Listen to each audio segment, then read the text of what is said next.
What up, y'all? Favorite neighborhood ninja, DjSpinja, coming to you today. I seriously told myself I wasn't going to make one tonight. Then, Miss Content Gold had to open her fucking mouth again. So, I'm going to make myself a coffee right quick. I'm going to pause this shit, get myself a nice cup of coffee, because we're going to dive into this bitch again tonight. The walking contradiction that is First Post News. Hold on, y'all. Oh, and by the way, hi, Odie. All right, y'all. Here we go. Miss Contradiction herself, Content Gold. I wish I knew her name so I can give her kind of a half-ass shout-out. Recent days, Baloch activists have announced the Republic of Balochistan. That's what they're calling it. The Republic of Balochistan. They have declared Balochistan's independence from Pakistan. And now they want diplomatic support. They want international visibility. One activist drew parallels with 1971, urging India to support them like India supported Bangladesh in 1971. This is going to end so bad. A symbolic Baloch embassy in New Delhi. They're also trying to draw the attention of the United Nations. Now, this is a bold statement, largely symbolic, but also a reflection of how the people of Balochistan feel. They've been persecuted and wronged by Pakistan's political leadership. They've been victimized by Pakistan's military with brutal killings and forced disappearances. And as they raise their voice again, Pakistan is cracking down hard. There are reports of raids, arrests, and military crackdowns. Last month, Asim Munir issued a warning. That's the army chief of Pakistan. He issued a warning, and this is what he said. We will beat the hell out of these terrorists very soon. It was meant as a threat to silence the Baloch separatist movement. But it has only fueled the fire. And Pakistan's generals are struggling to contain it. In fact, the situation in Balochistan is so bad that some experts believe that Pahalgam was planned as a distraction. Because the Pakistani military was desperate to shift focus, so they ordered an attack in Kashmir to stir conflict with India and brush the internal chaos under the carpet. Oh yeah, that's convenient. Unfortunately for them, the strategy has not worked. If anything, it has backfired. The crisis at home is getting harder to contain and impossible to hide for Pakistan. You know what's not helping? You bombing the shit out of them. That isn't helping at all. Sorry.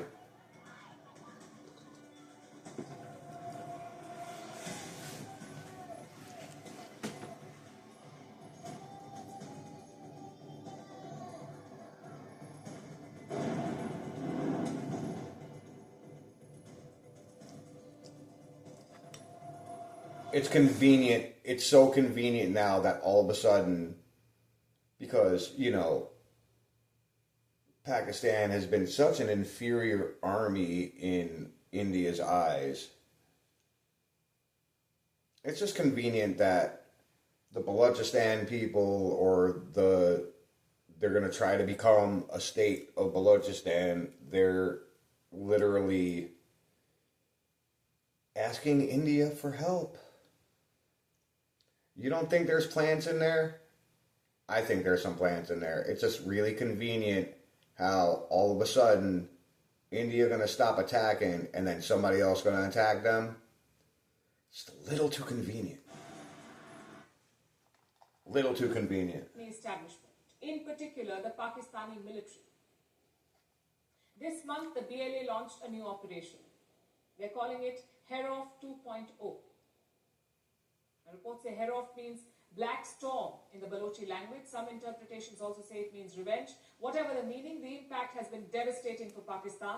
The BLA has targeted 58 locations so far. 58 locations this month, targeted by the Baloch Liberation Army. They have launched 78 coordinated attacks, mostly hitting military outposts and key transport routes. So they've launched 78 coordinated operations at 58 locations, and India hits 9 locations and a nuclear site. This is bullying. Straight bullying. They stormed a checkpost and set it ablaze. In another location, the BLA like I said, I don't take either side. I think they're both fucking wrong. But I think India's a little bit more wrong in this right now. We don't... The reason why we let the Houthis do what the fuck the Houthis have been doing is because we know we can wipe them off the face of the earth. So why bother with little trinkets? Oh, they almost took down this plane, or they almost took down this plane. Guess what? They didn't. That's why we didn't really give them the Diddy party. You know, it's just, when you're the bigger person, sometimes you just gotta let some shit slide. We let some shit slide. These guys ain't letting nothing slide. Attack Pakistan's Balochistan, that's what they're calling it. The Republic of Balochistan. They have declared Balochistan's independence from Pakistan, and now they want diplomatic support. They want international visibility. One activist drew parallels with 1971, urging India to support them like India supported Bangladesh in 1971. He said India should host a symbolic Baloch embassy in New Delhi. They're also trying to draw the attention of the United Nations. Good luck. This is a bold statement, largely. The United Nations got their hands full right now with somebody called Putin. Symbol. They've been persecuted and wronged by Pakistan's political leadership. They've been victimized by Pakistan's military with brutal killings and forced disappearances. And as they raise their voice again, Pakistan is cracking down hard. There are reports of raids, arrests, and military crackdowns. Last month, Asim Munir issued a warning. That's the army chief of Pakistan. He issued a warning, and this is what he said. We will beat the hell out of these terrorists very soon. It was meant as a threat to silence the Baloch separatist movement. Why are you repeating yourself? This is supposed to be live. And Pakistan's generals are struggling to contain it. In fact, the situation in Balochistan is so bad that some experts believe that Pahalgam was planned as a distraction. Because the Pakistani military was desperate to shift focus, so they ordered an attack in Kashmir to stir conflict with India and brush the internal chaos under the carpet. Unfortunately for them, the strategy has not worked. If anything, it has backfired. The crisis at home is getting harder to contain and impossible to hide for Pakistan. And you ain't helping.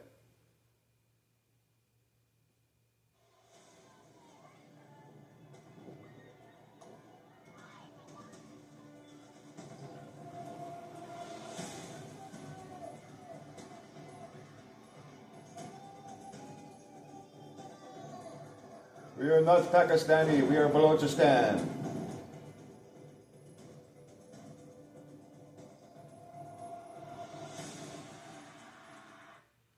I'm sorry, does the rebel army have like that technology? It's all about Balochistan, a region that Pakistan first ignored, then tried to hide from the world, but now Balochistan is making global headlines. This is the largest province of Pakistan, the richest in natural resources, the lowest in population, and the worst sufferer at the hands of the Pakistani state. This province is... The funny part is that they were all military targets of yours until this happened. How quick y'all just brush that shit aside. But whatever. On a wave of attacks on the Pakistani establishment, in particular the Pakistani military. This month, the BLA launched a new operation. They're calling it Herof 2.0. Reports say Herof means black storm in the Balochi language. Some interpretations also say it means revenge. Whatever the meaning, the impact... Whatever it means, we don't care, because we're going to wipe them off the face of the earth. Targeted 58 locations so far. 58 locations this month, targeted by the Baloch Liberation Army.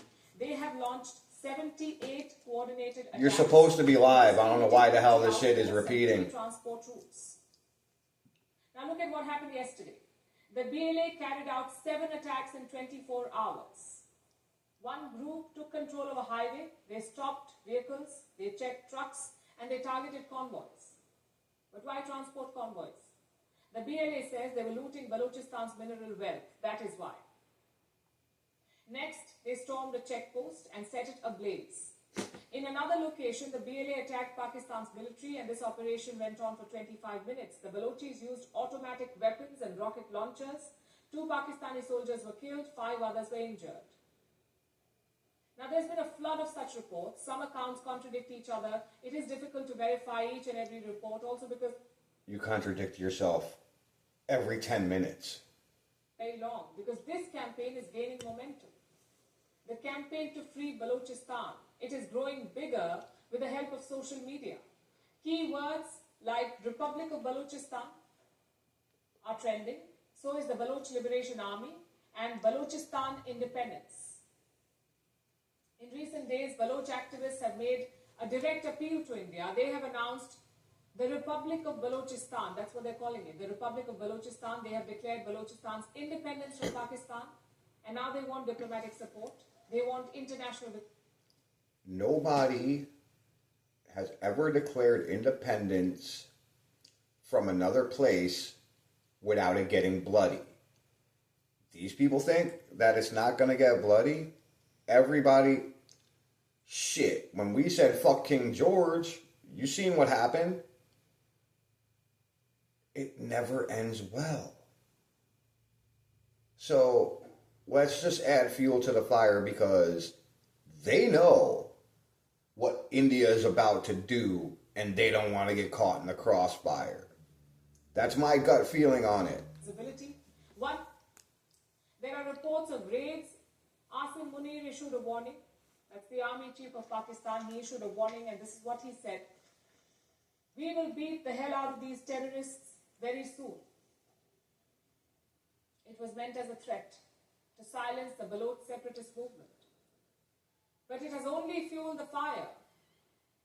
And Pakistan's generals are struggling to contain it. In fact, the situation in Balochistan is so bad that some experts believe that Pahalgam was planned as a distraction, because the Pakistani military was desperate to shift focus, so they ordered an attack in Kashmir to stir conflict with India and brush the internal chaos under the... I think they're doing this on purpose. I think they're literally... Oh shit, I fucked up. I think they're doing this on purpose. I think they're literally trying to repeat shit over and over again.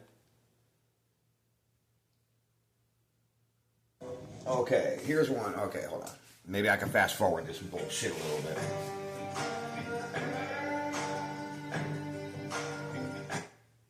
I think they do this repeating shit on purpose to try to pound it into your brain. Remember, you repeat things 3 times, and then all of a sudden they think like, yeah, you absorb that shit. Look at Dora the Explorer. Hello, namaskar. This is First Post, and you're watching Vantage with me, Palki Sharma.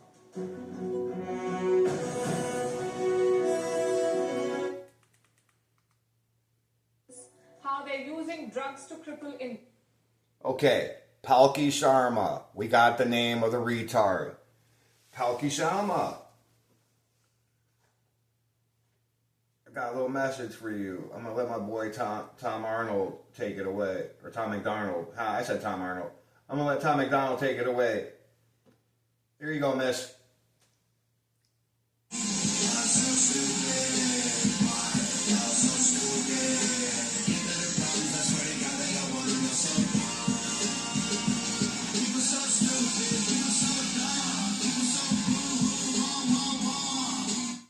Exactly. Broke Pakistan is compensating terrorist Masood Azhar after the Indian military killed his family in Operation Sindoor. The IMF should watch this report and see where their money is going. India tells the United Nations to supervise... India is so worried about everybody else's money. I wonder why. It's Pakistani nukes. But can they do it? Why is Turkish President Erdogan backing Pakistan? How India is looking for the Pahalgam attackers. 3 Jaish terrorists were... Why is Turkey back in Pakistan? Why is China back in Pakistan? And why are we trying to help Pakistan? When people that don't agree, like China and USA, and they get together to help somebody, maybe it's because y'all doing some fucked up shit. Today, how China has sent a spy ship to snoop on India's Operation Sindoor. Oh God, this should be fun. What is the Republic of Balochistan? The movement that is gathering steam as Pakistan's biggest province revolts. Yeah. The highlights of Donald Trump's visit to Qatar with a grand welcome and jet deals. And an update on the Ukraine-Russia talks in Turkey. All this and more coming up. The headlines first. Oh, this is going to be fucking awesome, guys. Russia posing a serious threat to NATO after a Russian fighter jet violated the Baltic countries' airspace. Since the Ukraine war began in 2022, Estonia has been a staunch ally of Kiev. Tallinn has also boosted its maritime security following attacks on vital infrastructure on the Baltic seafloor. Israeli strikes and shelling kill over 100 people in Gaza. Earlier this month, the Netanyahu government approved plans to expand its offensive in Gaza. Since March, Israel has blocked all aid from reaching the war-torn strip. In the West Bank, Israeli troops killed 5 Palestinians during raids. Israel claims that these raids targeted hideouts of terrorists. Yep. Shit is getting so messed up, guys. I just have no words. Isn't Israel supposed to be like the God people and love thy neighbor, but yet you starving the shit out of people and bombing people? I don't know, just me. The UK wants to set up return hubs for failed asylum seekers. London is in talks with different countries about it. Prime Minister Keir Starmer is under pressure to bring down immigration. Last July, he abandoned the Conservative Party scheme to deport undocumented migrants to Rwanda. South African President Cyril Ramaphosa to meet Donald Trump next week. The two leaders will hold talks in Washington amid strained ties. Just days ago, the US resettled a group of white South Africans who Trump claims have been persecuted by Pretoria. Ramaphosa has denied the accusation. Of course they did. New Zealand set to suspend Maori lawmakers over a haka protest. In November, a Maori Party MP derailed Parliament and ripped a copy of a contentious race bill into half while performing a traditional chant. She was joined by her party leaders. New Zealand's Parliament will vote on suspending these lawmakers next week. Is that where our Democrats are getting this bullshit from? But that chick looked evil as hell that ripped the paper. I ain't even gonna lie. Holy crap. I wouldn't want to meet her in a dark alley. Holy shit.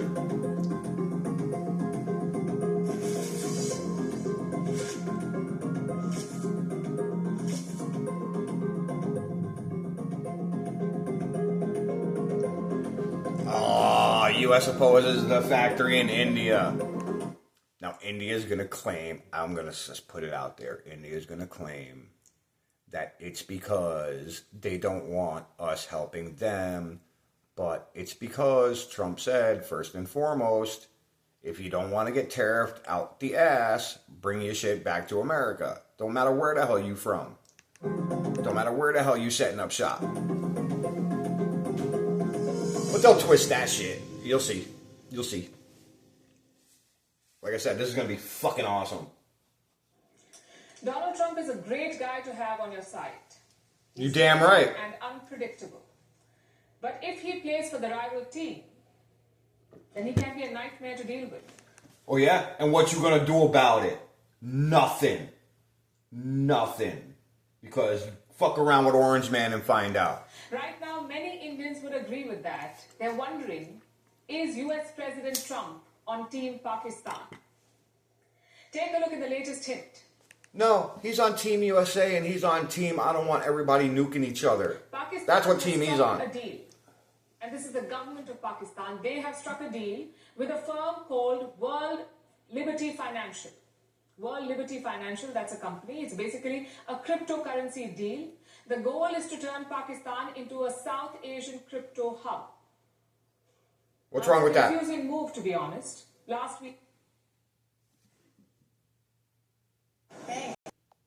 we checked, the IMF does not give loans in Bitcoin.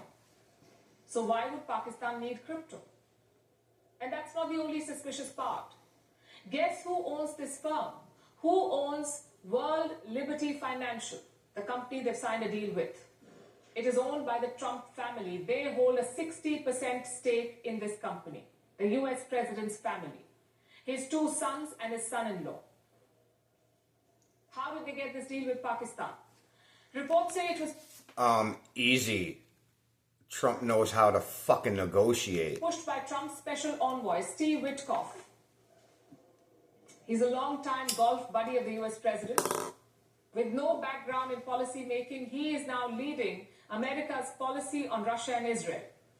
His only qualification is that he's played a lot of golf with Trump. And this man, Steve Witkoff.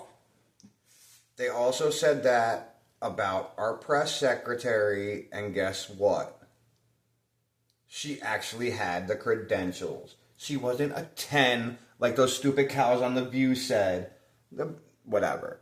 Y'all, he knows what he's doing. He's picking people that haven't been in government before so they can't fuck America. Struck a crypto deal with Pakistan. Between Trump's family and Pakistan. Suspicious, isn't it? Especially when you look at the timing. This deal was signed after the Pahalgam terror attack. So the Trump family knew what was happening. And yet they went ahead. America knows what's happening in the world always. Their delegates met Pakistan's army chief and prime minister. And only after that was the deal signed. Yeah, because you can't sign a deal without an actual negotiation and talking to people. You can't just say, hey, sign this, and they're just going to fucking sign it. You actually have to go over there, talk to them, get some shit, get it back and forth. They say something, you say something back. Oh, this might not work for me, but this might work for you, and we might be able to work this together. But no. Nobody knows. No, nobody knows. Retardation is real. Now add to that the US president's meddling.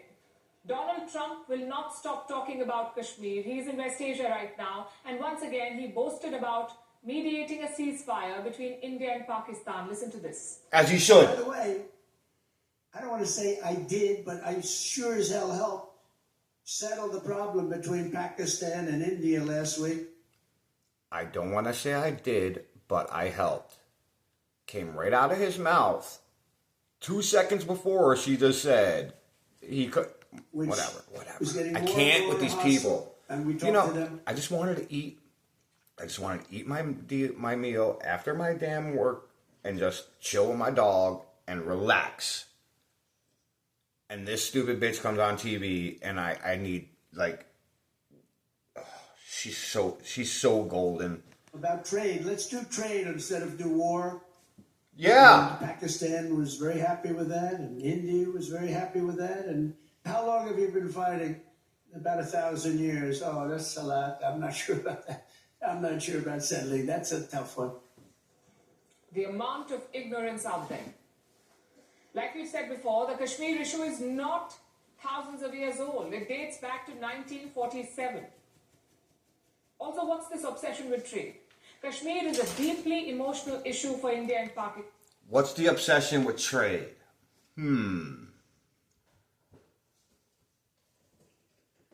If you trade with America, America got your back. People don't fuck with people that got America's back. Why do you think Zelensky was trying so hard to get Trump to back him? And Trump was like, I have all the cards. You don't have the cards. You're gambling with people's lives. Then a week later, the Pope dies. They go to the Vatican. And guess what? All of a sudden, we have a deal and we get 50% of their mineral rights. Go ahead. Fuck with those mineral rights and see what America does. You think they would settle it over trade? It's the ultimate protection. Pakistan may need the money, but India is under no such pressure. Today, Foreign Minister DjSpinja made... Pakistan may need the money, but India doesn't. This will come into play later. Watch. India's position clear. All dealings with Pakistan will be bilateral. Our relations, our dealings with them will be bilateral and strictly bilateral. That is a national consensus for many years, and there is absolutely no change in that consensus. That is not a national consensus because everybody's trying to come in and stop this shit. It's a national consensus for just you. It's you and Pakistan and nobody else, and we already know what y'all think of Pakistan, so we know it's a bad idea. Dealings with Pakistan will be bilateral. Use your fucking mind, people. That's a polite way of saying stay away. But knowing Trump, he won't. Exactly. He's known for making such wild unilateral claims. Take trade, for example. Trump says India is offering zero tariffs to America, basically no tariffs on US imports. Just one problem though, India has not announced any such move or offer. Again, the clarification came. Trump is always ahead of the narrative. If anybody has learned anything, Trump says it, a week later it happens. From Minister DjSpinja. Any trade deal has to be mutually beneficial.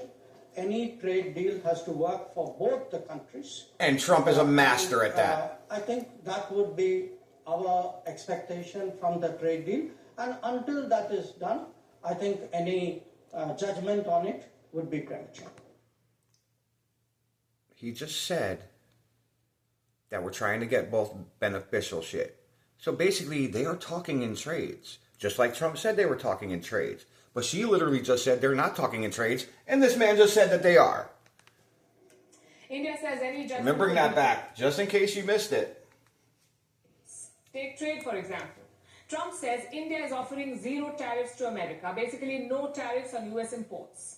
And we'll give it back. India has not just like we did with China. We dropped our shit to 30%. They dropped their shit to 10%. From 145 and 115 to 30 and 10. He knows what the hell he's doing. Any such move or offer. Again, the clarification came from Minister DjSpinja. Any trade deal has to be mutually beneficial. Any trade deal has to work for both the countries. And I think that would be our expectation from the trade deal. And until that is done, I think any judgment on it would be premature.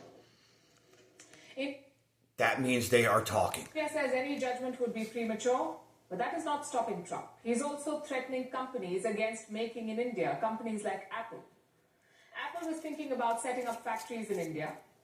Trump's tariffs made China unsustainable, so Apple thought, why not make in India? And Trump said, go ahead and we'll tariff the fuck out of you. Roast marks are built differently than...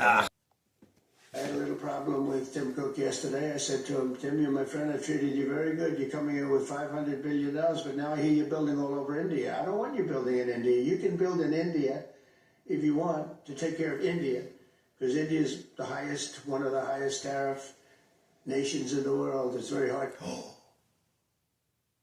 Maybe that's why Apple won't build in India, because of the fucking tariffs. To sell into India. In baseball, there are 3 strikes. Trump has used them up in just 1 week.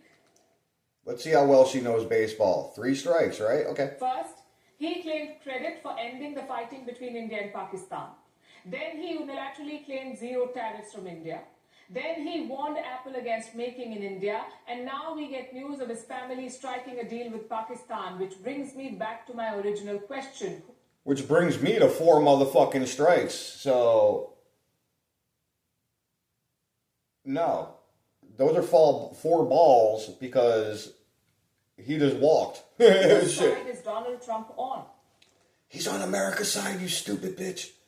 Personally, we know he's on the side of money. Look at his dealings in West Asia. Trump is taking a $400 million plane from Qatar. He's calling it a personal gift, but... it was a personal gift, and he's going to use it as his Air Force One. Because our Air Force One is crap. Honestly, I kind of thinking against it. I don't think the president should ever be in any damn plane that was given to by a foreign country. It's probably bugged or whatever. But Boeing has been really shitting the bed with planes. So, I mean, we'll take what we can fucking get. Let's be honest, it is a bribe. And his Pakistani crypto deal is not very different. Many experts in Pakistan... a bribe for what? What are they getting in return? Did you see the speech?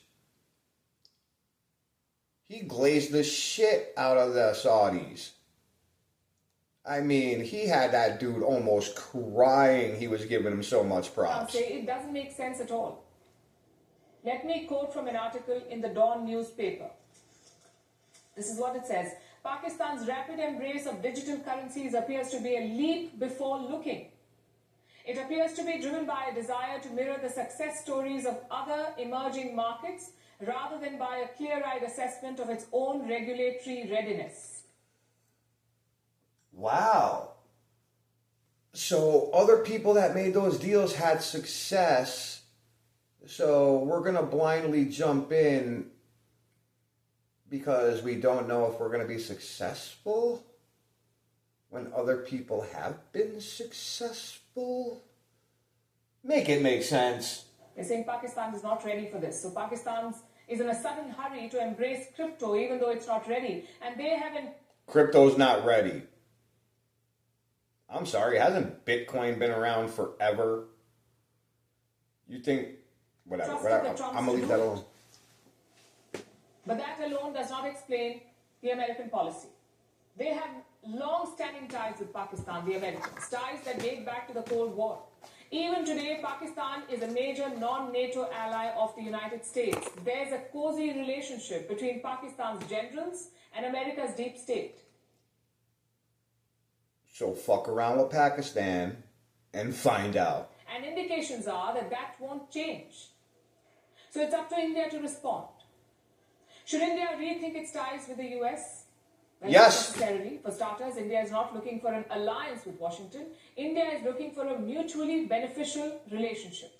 And that's what we're looking for. We're not looking for you to kiss the fucking ring. Sort of like no strings attached. Secondly, we must contextualize America's position. They have always intervened to bail out Pakistan in 1971 in Kargil, in 2019 Balakot, and again last week. The only difference? India-US ties have improved significantly since then. And you're fucking those ties up. Think. So politicians and the public had higher expectations from the US. The truth is, we shouldn't have. America had... No. You'll see. We have been the world police for years for a reason. Because our might is so mighty. It's just ridiculous. I love how she just tried to totally shit on our military, saying that, you seen the video, I ain't even gonna go there. The Houthis are showing everybody how weak America is. They almost shot down 2 planes and America lost 3 planes due to their own incompetence, but the Houthis fucked us up. It's always been a shaky partner. I'm sure the Indian leadership knows this well. Yeah, we've been a shaky partner because we've had retard after retard after retard running our fucking country. The solution is not to make a U-turn. The solution is to be more careful. For example, India is looking for a 5th-generation fighter jet. And who has the best 5th-generation fighter jet?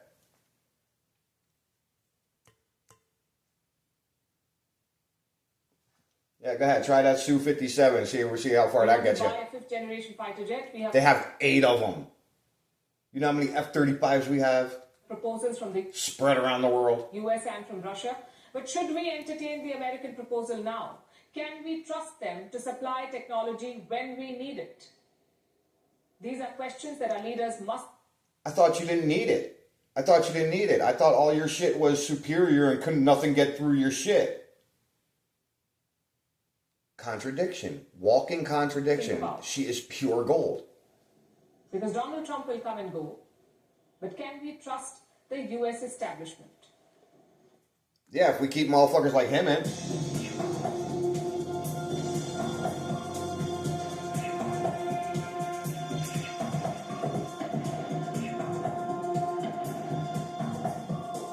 Now we're going to get to drug trafficking. This should be fun.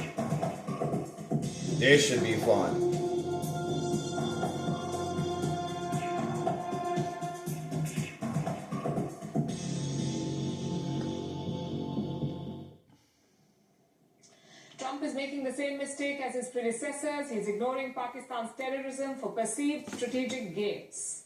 Meanwhile, the threat from Pakistan is evolving.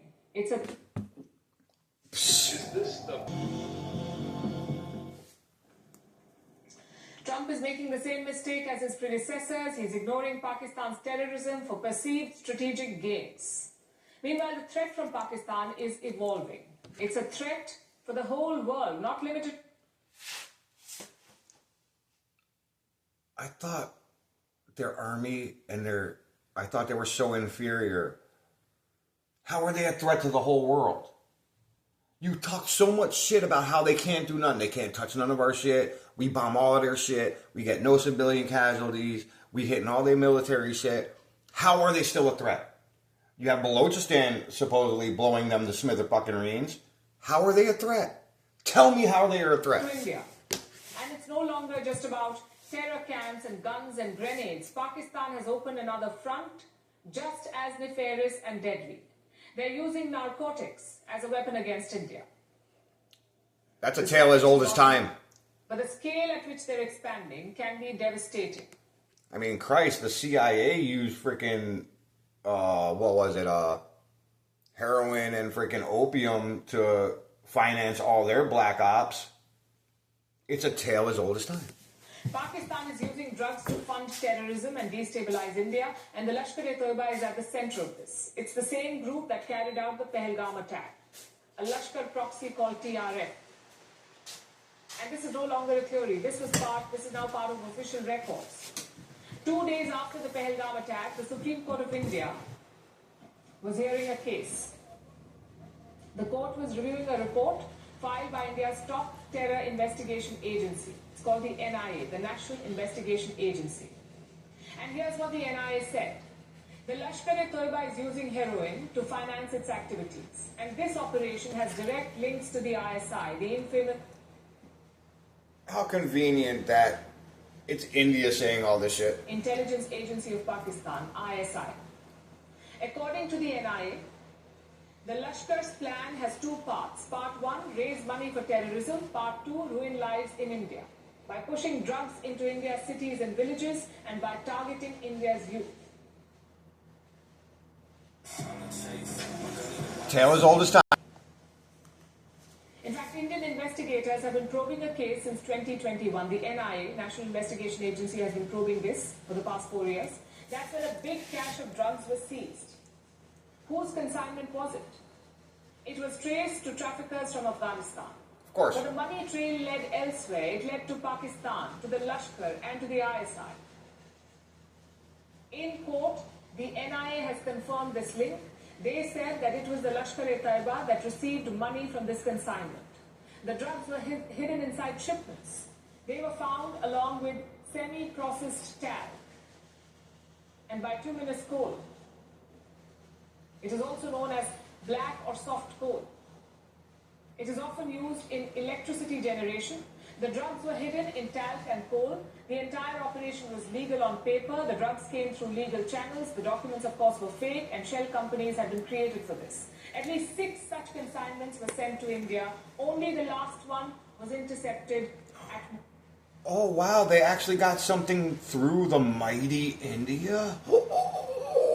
I know y'all butt hurt. Mundra. That was the only one that was caught. The others slipped through. And this was not a local operation. It spanned 4 countries: Afghanistan, Iran, Pakistan, and the United Arab Emirates. This is how the drugs were moved. First, the consignment went from Those other 3 places are going to be next on their list of fucking targets. Watch. Afghanistan to Iran's Bandar Abbas port. From there, it was shipped to India. 12 people were actively involved in this operation.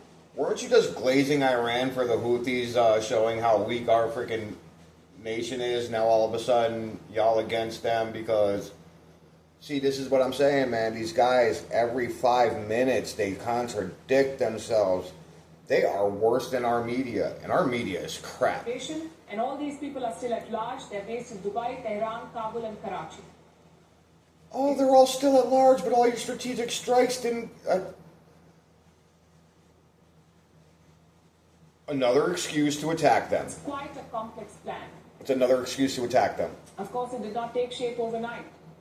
We're talking about drug smuggling using legal trade routes and by exploiting loopholes. This is not easy to pull off. Pakistan has been working on this strategy for decades. I thought they were so inferior, but yet they seem very smart if they got all that shit through your stupid loopholes. Pakistan's ISI has been leading this effort. They've been trafficking drugs.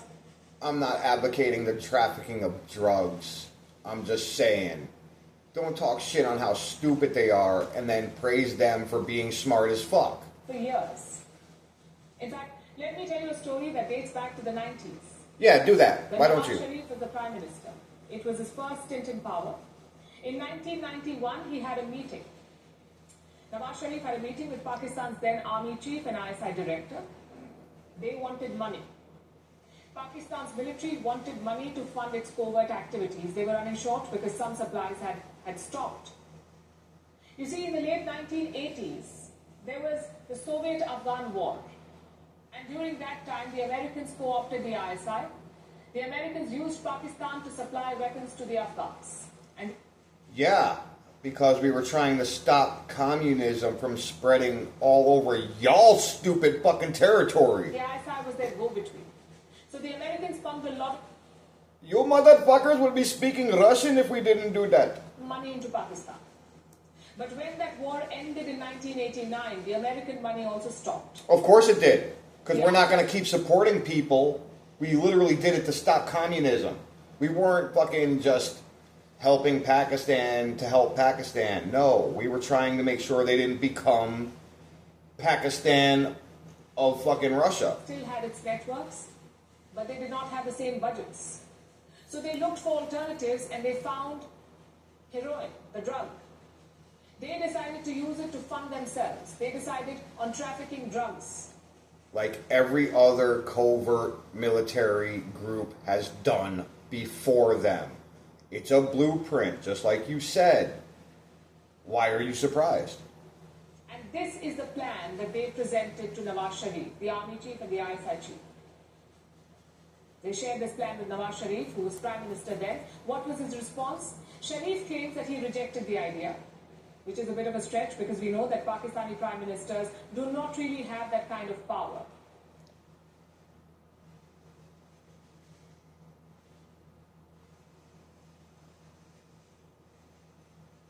Whatever. Just keep speculating. Like, really? How do you know they don't have that power? So basically, you just said that they brought this to him for him to agree with. He said no, and they did it anyways. So why are you blaming him? Why aren't you blaming the fucking people that did the shit?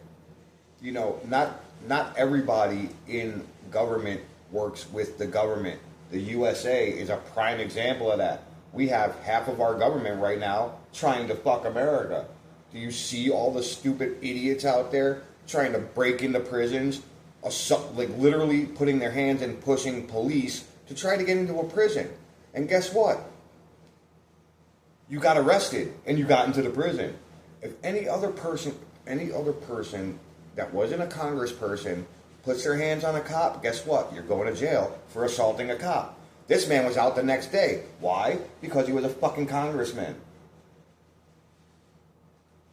As for the military, they have denied this story completely. But there's enough evidence to show that the blueprint was real and it was executed in the months and years that followed. Observers say that Pakistan's army and the ISI are fully immersed in drug money. Over the years, Claims.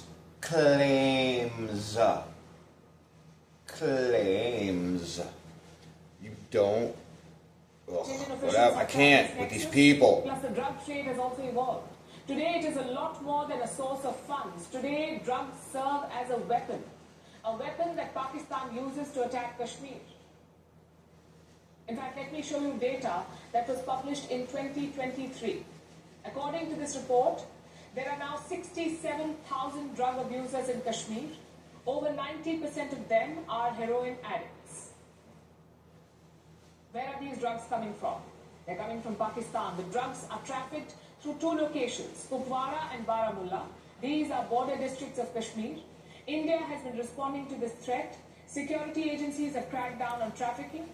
In 2022 alone, more than 1,000 cases were filed. More than 1,700 drug peddlers were arrested. Out of these, 138 were high-profile traffickers. But the network built by Pakistani terrorists. So you caught 138 traffickers and you couldn't get any information on how and where all these drugs were coming from.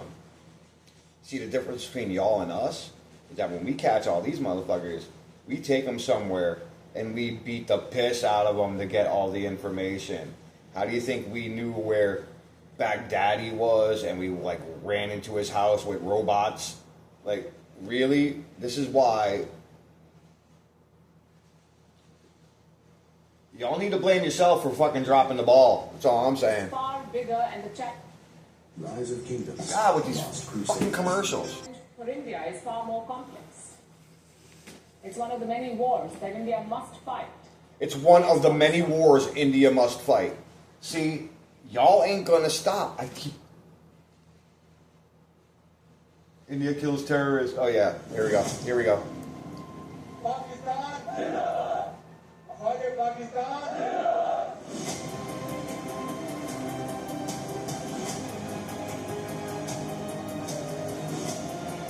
Oh, Saved without any fear of conviction.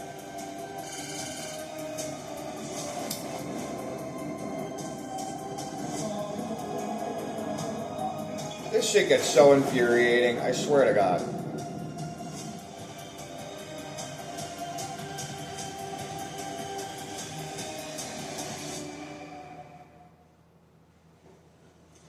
What does a bankrupt country do when a global terrorist suffers a personal loss? Now they're a bankrupt country. I thought they were making so much money on heroin. You literally just said, It compensates him. I can't with this bitch. I can't. Pakistan's economy is hanging by a thread. Ordinary people do not have food on the table, but do you know what their government is doing? It is compensating terrorists, especially this man, Masood Azhar, a UN-designated terrorist and the chief of the Jaish-e-Mohammed, or JEM. Masood Azhar is wanted by just about every country in the world, but in Pakistan, he is royalty. And they are going to pay him 14 crore rupees. That's 14 crore Pakistani rupees. It's almost 500,000 US dollars. I'll repeat that for you. 500,000 US dollars to Masood Azhar, bankrolled by Pakistan's government. Why? Because 14 members of his family were killed last week when India hit terror camps inside Pakistan. Oh, so you mean you killed all of his family and you're mad because they gave him money because you killed all of his family? Maybe you shouldn't have killed all of his family. Reporters in Bahawalpur were targeted. Maybe you should have just killed him. I thought you were pursuing. Wait a minute. Wait a minute. I thought there were no civilian casualties. I thought there were no civilian casualties. So you missed the biggest freaking bad guy, but you took out 14 members of his family. Here we go. Contradiction. This is an 18-acre compound in Pakistan's Punjab province. The central building is called the Markaz Subhanallah. It was destroyed by Indian missiles. Several Jaish terrorists were killed, and Masood Azhar's family was also wiped out, including his wife, children, and elder sister. Oh, his wife, his children, and his sister. I thought they were precision surgical strikes and there were no civilian casualties. Okay. 14 members. Now, Pakistan's government... And y'all bragging. And y'all bragging. So they're going to pay him money. 1 crore Pakistani rupees for each family member killed, which Y'all should be paying that debt. brings the total to 14 crores. I specifically remember us bombing the shit out of Japan, and then we financially got them back on track because what we did was wrong. As I said, 500,000 US dollars. And this is what India means when it says that Pakistan is a state sponsor of terrorism. Because their government goes all out for terrorists. Because you killed his entire fucking family in a strategic surgical strike that killed no civilians except for his wife, his children, and his sister. British headquarters in Bahawalpur is true. Okay. This campus was made only recently, in 2015. It began with just a mosque, one mosque. By 2024, it was spread across 18 acres. More than 1,000 people were being housed here for radicalization and training to attack India. And look at the kind of... So you say. They had a solar field. They had 7 multi-storied buildings. They had firing ranges, swimming pools, livestock farms, even high-speed internet. Okay, wait a minute. So they were bankrupt as fuck. But yet they had a solar farm, multi-story buildings, firing range, a fucking swimming pool, livestock farm, and high-speed internet. Okay, but y'all bankrupt as fuck, according to you. But yet, all that shit. Okay. Except like this in the heart of Pakistan's Punjab, it would have cost a lot of money. Where do you think that money came from? I thought they were bankrupt. Oh shit, I fucked up. I did it again. Where do you think that money came from? Yeah. Exactly. Where do you think that money came from? Shit is retarded as hell, man. This shit is straight retarded.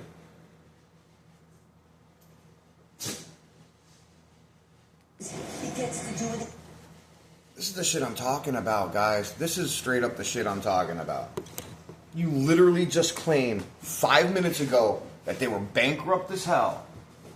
And now you're saying, where did they get the money to do all this? Obviously, they're not bankrupt as hell if they got money to do all this. The content just keeps flowing with these idiots. Like I said, you think our propaganda is fucking crazy. Their propaganda is insane.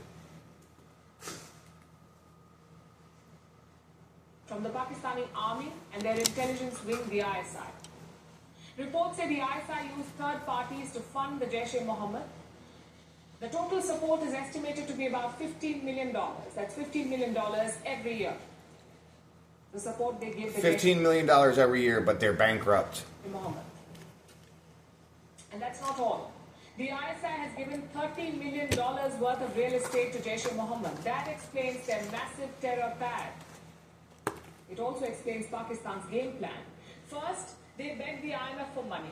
Once the checks are in cash, the army takes over, and then the ISI is roped in for the dirty work. It siphons the money and gives it to terrorists. But they're bankrupt. The exact same thing this time. But they have no money. This is a well-oiled terror factory. So which one is it? India is demolishing the headquarters of a globally designated terrorist, and Pakistan is compensating him. Because you killed his entire family. In the end, who stands to gain? Masood Azhar, the man behind multiple terror attacks on India, the 2001 Parliament attack, the 2016 Pathankot air base attack, the 2019 Pulwama bombing. Pakistan's compensation to Masood Azhar is not a So maybe you should have actually killed him and not his family. payout. It is blood money, stained with the lives of innocent Indians. Stained with y'all motherfucking missiles that killed his entire family. And this is Pakistan's reality. Their economy is in free fall. Their people are struggling to make ends meet. Daily bread is a luxury. Yet they're getting all this money and you're wondering where it's coming from. Pakistan has money for Masood Azhar. And here's the kicker. Pakistanis know how bad this is. Of course, they're living this nightmare. Really? Thousands have fled to West Asia, only to be sent back in humiliation. We have the latest numbers. More than 5,000 Pakistanis were deported last year from countries like Saudi Arabia, the UAE, and Qatar. 5,000. You want to know why? You want to know why? Because they don't want to get bombed by y'all fucking asses. That's why. If you was bombing Pakistanis left and right, I'd tell every Pakistani in my country to get the fuck out too. Shit. Because they were begging. They went to West Asia and started begging. Maybe taking cues from their government. But it's not funny. $500,000 for a global terrorist. It's not funny, but yet you keep making fun of them. But then again, this is Pakistan. It's a country where terrorists are given state funerals, where bodies of terrorists are wrapped in the national flag, and as always, the international community is silent. No headlines, no primetime debates, not even a reluctant editorial. Bullshit. So let me ask the tough questions here. First to the IMF. Do you know where your money is going? Is it feeding the hungry? Or is it funding terror? But I thought they were bankrupt. Bailouts to Pakistan, the highest number to any country. What are they doing with your money? Oh, forget Pakistan. Yeah, let's forget Pakistan. You know what you're doing. That's the first question. My next Do question you know is what this. you're doing? Where is the outrage? You have all the time to lecture India, but you lose your voice when it comes to Pakistan. How is a bankrupt nation funneling thousands of dollars to a terrorist? Because you're not bankrupt. Why is the international community napping? Oh, we're not napping. We're trying to end this shit, but y'all ain't listening. Pakistan's priorities are not just misplaced, they are dangerous. This country exports poverty and terrorism. Pakistan may be broke, but its ideology of terror is rich. And India has paid the price for years. The West will too. If it Yeah. doesn't wake up. The West will too? Yeah, keep poking that bear. See what the hell happens. Keep poking the bear of America. Go ahead. Go ahead. Odie. My baby. Pakistan के एटमी हथियारों को Who's my baby? IAEA Who's my की baby? निगरानी में लिया जाना Who's चाहिए. my pretty girl? Who's my pretty girl? Yes, you are. Oh my goodness. Okay, thank you.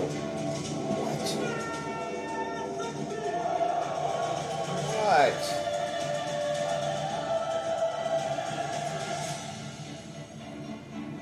Pakistan's nuke problem. A gun is dangerous, but a gun in the hands of a deranged criminal, it's a lot more than just dangerous. It is a public security threat. And that is what Pakistan's nuclear weapons are, a global security threat. India wants to put checks on this arsenal. The demand came from India's Defense Minister Rajnath Singh. He says Pakistan's nuke should be under UN supervision. Listen to this.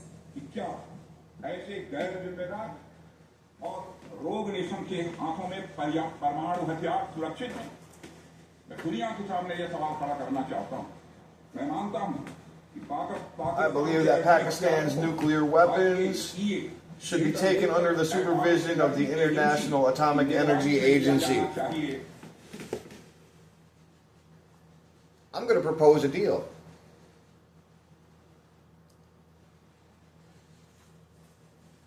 Y'all do the same. Give Pakistan's nukes to the control of whoever the fuck you want them to have control of, but your nukes got to go under the same control. But that will never happen because it's not about bringing peace. It's about taking away their threat so we could fucking annihilate them.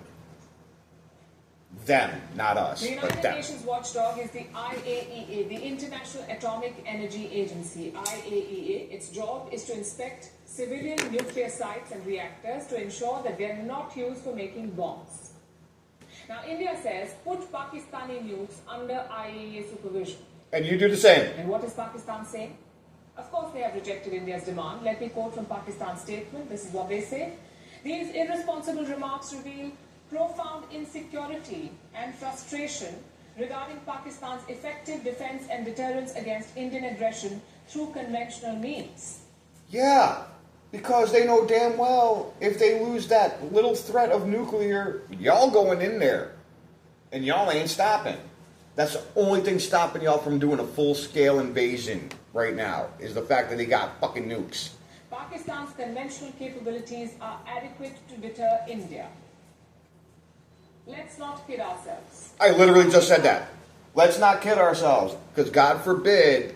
Is scared of India's conventional weapons. That is why they have a first-use policy. No, they're scared of what you're going to do when their nukes get taken away. Because you've proven time and time again that you're just going to go in there and fuck them up. You just took out a dude's entire family. I don't care how bad he was. Take the bad man out, not his fucking family. It's the opposite of New Delhi. India won't fire nukes until there is a nuclear attack. That is India's policy. But Pakistan says it can fire nukes if there is any attack. This is what India calls nuclear blackmail. The question is the United Nations... I don't know how it's nuclear blackmail to say, stop fucking bombing our shit. going to stop it? Can they stop it? First, let's look at the case for nuclear oversight. In every country, in every country. This is what India calls nuclear blackmail.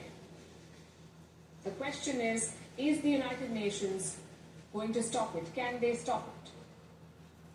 First, No, because the United Nations want to stop both of you, not just them. let's look at the case for nuclear oversight. In every country, nuclear weapons are controlled by civilian leaders. In America, in India, in France, even in a rogue state like North Korea, the finger on the button is that of a civilian. But not in Pakistan. In Pakistan, the nukes are controlled by the generals. The army chief has his finger on the button. Secondly, Same shit, different toilet. the arsenal is vulnerable. Other nuclear powers are stable regimes. They may or may not be democratic countries and societies, but the regime is stable. Again, that's not the case in Pakistan. They face separatist fighters in Balochistan. They face Taliban terrorists in Khyber Pakhtunkhwa, and both of them are fighting the Pakistani And they face you. state. In fact, the Pakistani Taliban has made its intentions quite clear. They want to topple the regime in Islamabad. If that happens, who will control the nukes? Well, here's a great idea. Take out the people trying to take them out. And then guess what? You help Pakistan, and y'all might actually have peace. Islamist terrorists, they will control the nuclear weapons of Pakistan. It's a chilling prospect to think about. And successive US presidents have talked about it. Listen to Donald Trump in 2017. In Afghanistan and Pakistan, America's interests are clear. We must stop the resurgence of safe havens that enable terrorists to threaten America. And we must prevent nuclear weapons and materials from coming into the hands of terrorists and being used against us or anywhere in the world, What's wrong with that? Let's see how this gets flipped. for that matter. His successor, Joe Biden, also spoke about it. Biden called Pakistan one of the most dangerous places on earth. Why? Because their nukes lack cohesion. Of course, Pakistan rejects all these concerns. They say the nukes are for defense, not offense. Which brings... Yes. And it has been working because y'all haven't gone in and really fucked them up like y'all want to. Because all you keep saying is Operation Sindoor is going to have a part 2, and you got another operation. But yet, on top of your 2 operations, you got Balochistan and this other fucking terrorist organization going in there. And so, wait a minute. So terrorists are trying to take over Pakistan, and y'all letting them do it, knowing that they're right next door to you. To India's demand. Can the UN watchdog supervise Pakistan's nuclear weapons? Well, on paper, yes. But in reality, it's impossible. The watchdog's mandate covers countries that signed the NPT. What is the NPT? The Nuclear Non-Proliferation Treaty. This came into effect in 1970. According to the NPT, there are only 5 legal nuclear powers in the world. Only 5 countries that can legally have nuclear weapons: the United States, the United Kingdom, France, China, Russia. So according to that, there are only 5 that are legally allowed. And you're not on the list. Only these 5 countries were allowed to have nukes. All other signatories were banned. Including you. Take Iran, for example. They signed the NPT. And that's why the UN is supervising their nuclear program, or at least trying to supervise it. Pakistan has not signed the NPT, so technically... And neither have you. Pakistan is beyond the UN's mandate. Having said that, the UN Security Council can still get involved. They can impose sanctions on Pakistan's nuclear program. They can also try to place the nukes under supervision. And they can do the same to you. But the problem is obvious. Pakistan's iron brother China is a permanent member of the United Nations Security Council. They will veto any such proposal. So as things stand, India's demand is unlikely to find takers. But that is no reason to give up. Because Pakistan's nuclear arsenal is not just a regional threat, it is a global threat. They have around 170 warheads with them. And so do you. 170 warheads. That's enough to annihilate all of South Asia. And do not forget, Pakistan also has nuclear-capable bomber planes, meaning they can drop nukes in far-off countries as well. If But I thought they were so inferior. this is not a global threat, I don't know what is. The West keeps asking Iran to abandon its nuclear program. They ask North Korea to denuclearize, yet they are silent on Pakistan. India is trying to break that silence. It may or may not work, By how? Bombing a dude's family? but this is an important message. Nuclear weapons are not toys of rhetoric. They are weapons capable of unimaginable pain and destruction. Only stable democracies can be trusted with them. Not I'm just going to leave that one simmering. countries that are one bad day away from a coup or terrorist takeover. Y'all one bad day away from that same shit. Keep fucking around. Our next story begins like a Bollywood movie. The two brothers, not the kind who get lost in a fair, but the kind who find each other in conflict. On one side is Pakistan, battling a mountain of debt. On the other side is Turkey, led by an ambitious but delusional strongman. They're crippling in debt, yet they're getting all this money. Like, how do you keep doing this? How do you keep like, do we have no memory of what happened just 5 minutes ago? Their so-called brotherhood was put to the test last week in the conflict between India and Pakistan. Want $1,000 weight loss medication for Their so-called brotherhood was put to the test last week. So-called in the conflict brotherhood. between India and Pakistan, and Turkey did not blink. It backed Pakistan loudly and clearly. So how is that a so-called brotherhood? Their president, Recep Tayyip Erdogan, declared it. He said Ankara will stand by Islamabad in good times and bad. That sounds like brotherhood to me. We reiterated our strong support to the people of Pakistan. We always underline that we do not want any conflict in our region and beyond. Now, this love affair is not new. Every year, the Turkish president takes the stage at the United Nations General Assembly, but his speechwriters don't have to work too hard because he says the same thing. Copy-pasted from the old speech. Erdogan talks about Kashmir. He never forgets it. He brings it up. He repeats it again and again on the world stage, even though India has made it crystal clear that Kashmir is a bilateral issue. Yeah, and that's where y'all keep fucking up. That's where y'all keep fucking up. The problems to which the international community fails to devote enough attention is the Kashmiri conflict, awaiting a solution for 72 years. Kashmir is still besieged, and 8 million people are still stuck in Kashmir. The Kashmir conflict, which is also key to the stability and peace of South Asia, is still a burning issue. We maintain our stance in favor of solving I don't see where he's lying. the ongoing problem in Kashmir for 74 years through dialogue between the parties. We hope and pray that a fair Okay, so he said this so many years ago, and guess what? He was right, because look what the fuck's popping off. and a permanent peace and prosperity will be established in Kashmir. Another development that will pave the way for regional peace, stability, and prosperity in South Asia will be the establishment of a just and lasting peace in Kashmir. I got a great idea. Give Kashmir to America. Put America right in between both of y'all. See what the fuck happens. I guarantee you all that shit stops. In 2019, he said Kashmiris are under blockade. In 2020, he called it a burning issue. In 2021, he called for dialogue. In 2022, he called for permanent peace. And in 2023, Erdogan called for India and Pakistan to engage for lasting peace. And he was right, because look at what the fuck is happening. You see the pattern?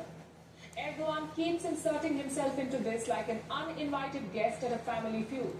Because y'all keep fucking up. And he does not stop there. Look.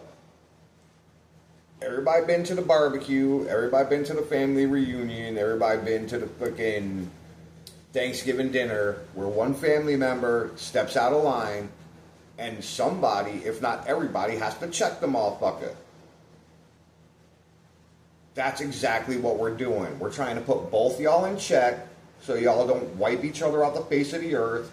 Because before y'all wipe each other off the face of the earth, somebody else is going to wipe both of y'all out just to stop all the bullshit. Gives drones to Pakistan. Whether it be us, whether it be China, who the fuck knows? But it's going to happen. To fire at India. We told you about this.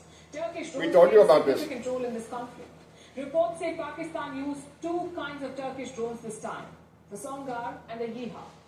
India's air defenses intercepted and shot them down, but we also now know the full spectrum of their partnership. Pakistan and Turkey, a solidarity in words and in arms. The question is why? What explains... No, the question is, why is everybody else coming to their aid and not helping y'all? Do you see the common denominator in all this? Y'all fucking wrong. They're wrong too, but y'all ain't right. Is this love affair? Why is Erdogan so keen on backing Pakistan? And the answer is this. Because you're It is not bullies. about Pakistan. It is about Erdogan himself. He has a bigger goal / pipe dream. It's funny how everybody that's trying to come in and intervene and create peace it's all about greed and all about themselves. It's not about trying to save the rest of the world from being fucking turned into a nuclear winter. Nah, has nothing to do with that. He wants to lead the Islamic world. And full marks for perseverance. He's been at it forever. First, he pitched Turkey as a modern Muslim democracy. He wanted to join the European Union. That application has been pending for almost 4 decades. So, Because they know that if the UN gets in, it's going to be a big war. Why do you think we haven't let fucking Ukraine into the United Nations yet? Because we ain't going to do it until that bullshit is over. but jilted Erdogan made a pivot. He sought the leadership of the Muslim world. Back in the 2010s, he probably had some momentum. Erdogan was pro-Palestine and anti-Israel. He was thundering against the West. He was building mosques in Africa. He backed the Muslim Brotherhood in Egypt. He tried to fill the vacuum in a crumbling West Asia. He wanted to reclaim the Ottoman glory, to put Turkey at the center of the Muslim world. But soon, it all unraveled. The Muslim Brotherhood was crushed in Egypt. Gulf monarchies saw Erdogan as a threat. Syria turned into a quagmire, and at home, Erdogan's domestic politics became extreme. His own house was on fire, censorship, crackdown on dissent, and the slumping economy, all of it took the shine off his global brand. The Islamic world moved on. His caliphate bid fizzled. Roundup's fair change is a saving stock. I just can't get over how they talk shit on everyone. And they wonder why nobody is helping them. Because you cannot stop talking shit about how inferior everybody else is. When was the last time somebody said everybody was inferior other than them? Berlin, maybe? Mr. Hitler, maybe? Y'all following that playbook right now. Just saying. Erdogan never gave up on the dream.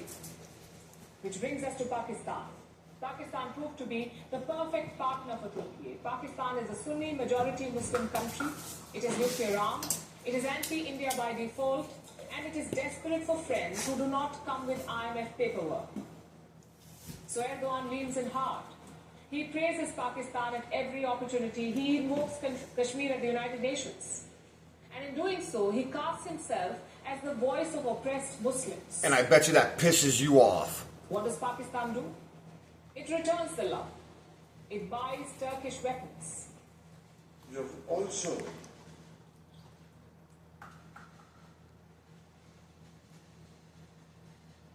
I'm sorry, where do you get your weapons from, India? Russia? You keep glazing that S-400.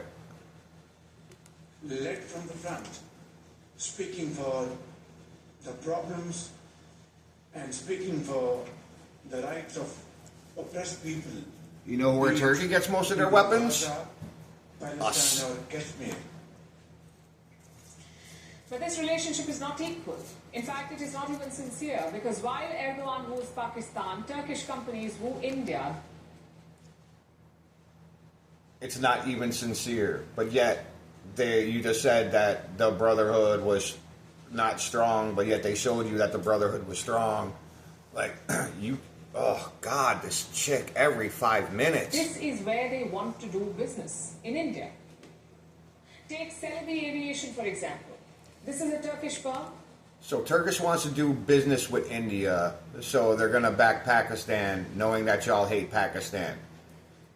Make that make sense. Make that make sense. At 9 major Indian airports. This company is responsible for critical operations. It handles over 58,000 flights a year, moving 500,000 tons of cargo and employing nearly 8,000 people. Now, India has cracked down on this firm. Its security clearance has been cancelled.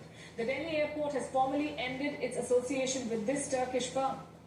Meanwhile, Indian tourists are boycotting Turkey. Oh, so you shut them out and you basically told them, fuck you, get out, and you're wondering why they're backing Pakistan. In 2014, 2 + 2 = 4. Indians traveled to Turkey. Last year, that number increased to 330,000. 330,000. It's an increase of about 176% over the past decade. In 2020... Oh, but yet y'all like to visit that place all the damn time. See, like I said, make that make sense. Indians spent around $350 to $400 million in Turkey, but that is now changing. Reports suggest that bookings are down by more than 60%. Cancellations. I wonder why, because you keep talking shit. 50%. So the writing is on the wall for Turkey. You cannot play both sides. If Erdogan wants to back Pakistan to burnish his resume on Islamic leadership, Turkish businesses Y'all keep playing that game, and y'all gonna be the one isolated. and its tourism will have to pay the price. They must respect India's red lines or get used to closed doors. Yep, keep doing it. Keep doing it. This morning, Indian forces carried out an operation. It happened in Jammu and Kashmir's Pulwama. The forces zeroed in on 3 terrorists. They were So y'all attacked them again. hiding in an under-construction building. When they saw the Indian security forces, they opened fire and they got a fit response. Indian forces eliminated... Oh, so when y'all saw an Indian army coming to get you, you gonna fight back as anybody else would. What are you just gonna do? You're gonna come into my country and be somebody and be another country, and we're just gonna be like, yeah, maybe if you were like France. All 3 terrorists, all 3 of them were affiliated to the Jaish-e-Mohammed. This is a Pakistani terror outfit. This encounter comes just days after another operation where Indian forces killed 3 terrorists with links to the Lashkar-e-Toiba. This comes after another operation. So that is Operation Sindoor, Operation whatever the fuck, where they blew up the fucking nuclear site. This operation and another operation, and then you still got Sindoor Patu. So right now, y'all did 4 operations. Don't you think you've revenged enough? This is part of India's sustained counter-terror efforts. Meanwhile, the hunt for the Pahalgam attackers is still on. Here's a report. And we're still hunting more. Okay. The operation started early this morning in Jammu and Kashmir. Security forces received intel inputs. This included the joint forces of the Indian Army, the Jammu and Kashmir Police Force, and the Central Reserve Police Force, or the CRPF. They received information about the presence of terrorists in South Kashmir's Pulwama district, specifically in the Nadir village of Tral in Put. So we received information, but instead of double and triple checking it, like she said that they would do to everything, we're just going to run with that intel. So the joint team of forces cordoned off the village. They began a search operation and in no time they zeroed in on their target. Drone footage captured 3 terrorists who were hiding in a gentle formula, happy tummy building. Holding their weapons, the terrorists opened fire and tried to break the security cordon. This led to a gun battle where our forces eliminated the armed terrorists. All 3 of them were affiliated with the Jaish-e-Mohammed, namely Asif Ahmad Sheikh, Amir Nazir Wani, and Yawar Ahmad Bhatt. They belonged to the same terror outfit that's banned in Pakistan. Where'd your ball go? Continues to operate Oh, as here it part is. of Islamabad's terror factory. Syed Adilal Camp. This is the very group whose stronghold was attacked by New Delhi during the May 7th strikes. Now, 3 of their terrorists have been gunned down by the Indian forces. And this comes just 2 days after the Indian forces kicked off Operation Keller. They carried out an encounter and neutralized 3 terrorists in Jammu and Kashmir's Shoykal Keller. This gave Operation Keller its name. Among the killed terrorists was Shahid Kutte. He was a crucial target.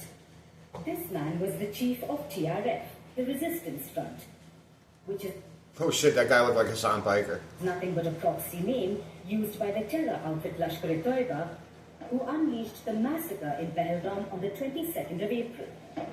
And this is not all. After the Pahalgam horror, authorities have demolished the homes of at least 10 terrorists. Kutte's home was among them, and on May 13th, he was neutralized by the... So that's the second time that they supposedly attacked the homes of terrorists, missed the terrorists, and had to go get the terrorists. This is becoming a pattern. Indian forces. These moves are a clear signal.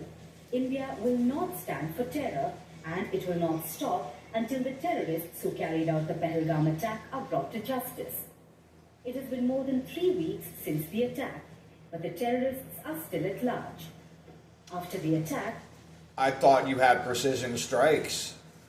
reports said that 7 terrorists carried out the brutality. Then came reports of there being 4 attackers. But later on, the list was reduced to 3. One of them is a local named Hussein Tokar. The other 2 are Pakistanis. One of them is called Ali Bhai or Talha Bhai, and the other is Hasim Musa, also known as Sulaiman. Jammu and Kashmir police have released sketches of the 3 terrorists. Posters have been distributed far and wide. A reward of 20 lakh rupees has been declared for people who give information about the 3 terrorists. And the search operation is still on. India has I thought you just killed them. intensified the manhunt. The mission is underway.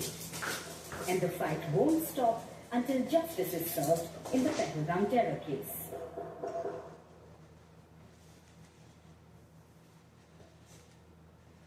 Oh yeah, this one.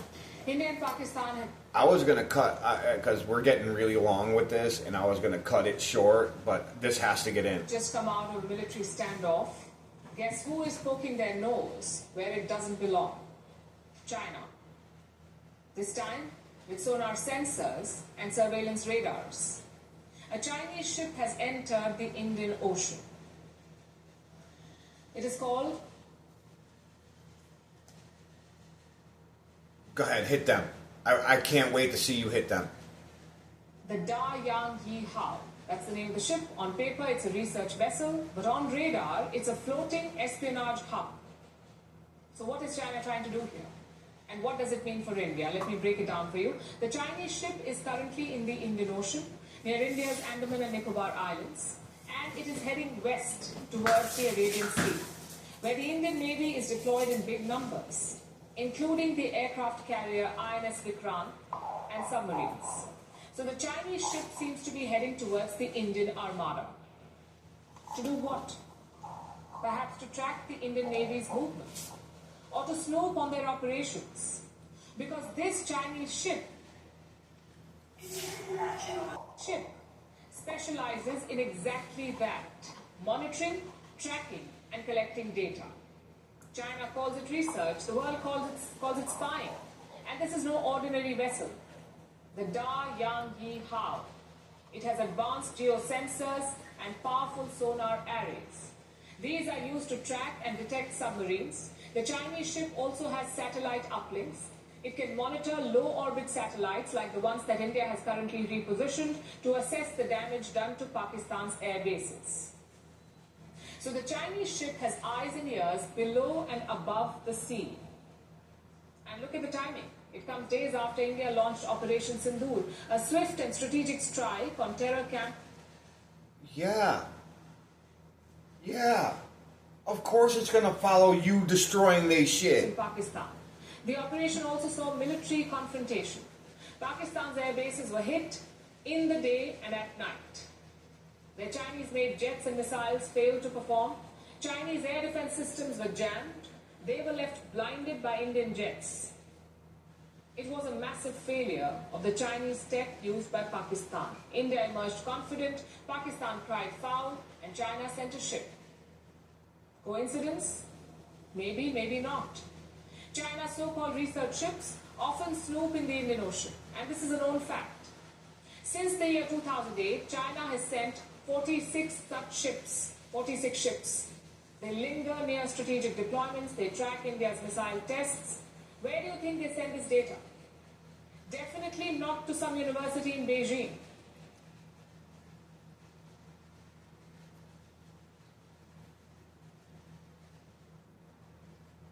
Yeah, because why would the Navy send the data to a fucking university? Most likely to command centers of the Chinese Navy. You think? This has been Beijing's pattern. Send a so-called research ship whenever India's military is in action. Yeah.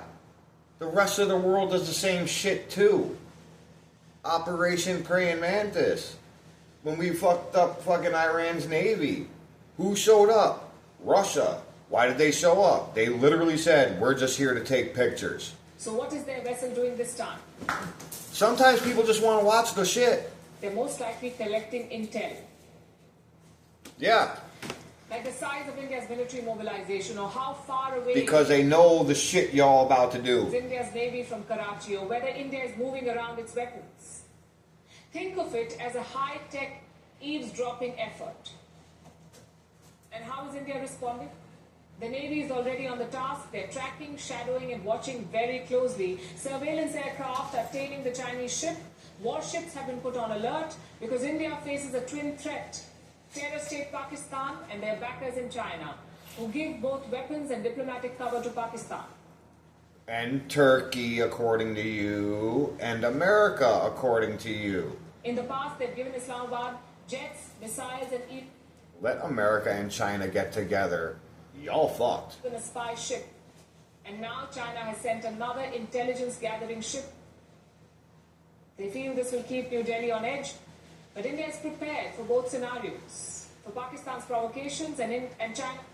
Oh, because the great India is not afraid of anybody. Y'all gonna be afraid when the world comes down upon you. Creeping expansionism. This is a high-stakes geopolitical chess match, and India is not playing blind. No, y'all trying to rig the game.